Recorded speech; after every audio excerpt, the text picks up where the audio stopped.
soulever la couverture d'un livre produit un effet similaire au lever de rideau dans un théâtre.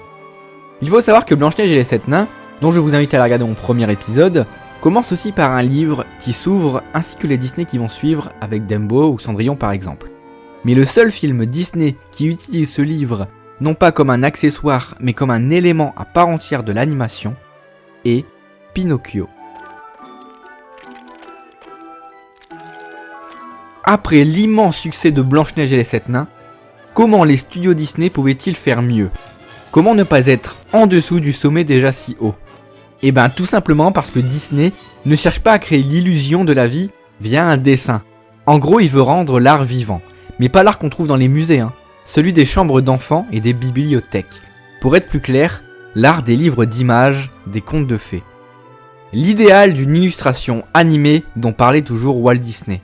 Le défi était de taille, et pour relever ce défi, Monsieur Walt Disney choisit le roman pour enfants et le personnage de Pinocchio, écrit par Carlo Collodi en 1881. Walt Disney hésita longuement sur la façon dont l'histoire de Pinocchio allait prendre forme, entre autres s'éloigner du conte ou s'en rapprocher le plus possible. Il ne voulait surtout pas décevoir les gens qui aimaient ce conte, et je pense qu'il a plutôt bien réussi son pari. Beaucoup disent que la scène d'introduction de Pinocchio est une des plus réussites, et ce n'est pas étonnant. Déjà parce qu'on voit à la faible lueur des bougies les prochains films en préparation des studios Disney, Peter Pan et Alice au Pays des Merveilles. Mais aussi et surtout que le spectateur est immédiatement pris dans le film, avec un Jiminy Cricket hyper cohérent, avec une touche d'humour qui est géniale tout le long. En effet, le grillon nous tease en racontant l'histoire qu'il a vécue aux côtés de la petite marionnette de bois. A noter que le grillon aimait une phrase que Walt Disney disait souvent et aimait beaucoup, soit un singulier petit village. Disney traduit ça par le symbole de la nostalgie. Donc voilà, une fois l'insecte rentré dans le livre, on fait place aux nouvelles techniques d'animation. Et ouais, chaque film, des nouvelles techniques. C'est fort, et ça Disney va le faire quasiment avec tous les films qui vont suivre. Mais revenons à Pinocchio. Premièrement, en mettant en scène le vol au-dessus des toits, Disney invente le travelling virtuel, devenu aujourd'hui une figure imposée de tout film animé à base d'effets spéciaux. Peu après, la caméra se met à effectuer des petits sauts. On est donc en réalité dans les yeux de Jiminy Cricket. Et c'est l'une des premières fois qu'on retrouve ce genre de situation au cinéma à l'époque. Donc quel travail pour commencer un film, chapeau à Disney. Si l'on juge un réalisateur parce qu'il est capable de faire, au sommet de sa créativité et dans des conditions de travail idéales, alors il faut juger Walt Disney. Par rapport à Pinocchio, inspiré par le succès de Blanche-Neige, il consacra la totalité de ses ressources à ce travail. Blanche-Neige permet de voir la progression en temps réel du savoir-faire des artistes Disney.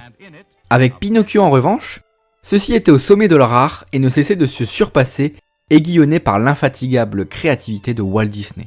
C'est fou, mais pour réaliser cette vidéo, j'ai revisionné le film et je suis retombé complètement en enfance. Mais j'ai compris divers messages et d'autres situations auxquelles je n'avais pas forcément pris attention quand j'étais gamin. Et pour ça, Disney est fort. Et c'est d'ailleurs l'une des plus grandes forces de Walt Disney. À la fois faire un film pour les enfants avec de réels personnages, tous incroyables les uns que les autres, avec du sens, une bonne narration et des bonnes musiques, mais aussi un film pour adultes avec de réels messages derrière, qui te permet en fait de pas décrocher une seule fois du film. Et ça c'est fort. Parce que finalement ce n'est pas la vraie vie les dessins animés. Mais pas pour Disney. Les animateurs ont réussi à donner une âme incroyable à ce film, et c'est pour cela qu'encore aujourd'hui Pinocchio reste une référence à part entière de Disney. Pour autant, selon beaucoup d'animateurs et de spécialistes dans la matière, Pinocchio est l'un des films les plus sombres de Disney. Pinocchio est le plus sombre de tous les films Disney. Même aujourd'hui, le film reste marqué d'une aura terrible, terrifiante, inédite pour le cinéma d'animation de l'époque. Dans Pinocchio, les couleurs chaudes, pour ainsi dire, ont disparu. Comme si Walt Disney avait entrevu que le dessin serait cantonné à un rôle de divertissement familial, il a saisi cette opportunité historique de le remettre au service d'un drame épique. Même si chaque minute de Pinocchio est l'occasion de gags visuels majeurs ou mineurs, les instants de gaieté contrastent par un récit sombre dont les accents dramatiques encore aujourd'hui peuvent émouvoir les adultes. Mais malgré son succès aujourd'hui, est-ce que c'était le cas à l'époque ? Eh ben non, mais pas du tout même. Disney avouera lui-même que Pinocchio est un échec.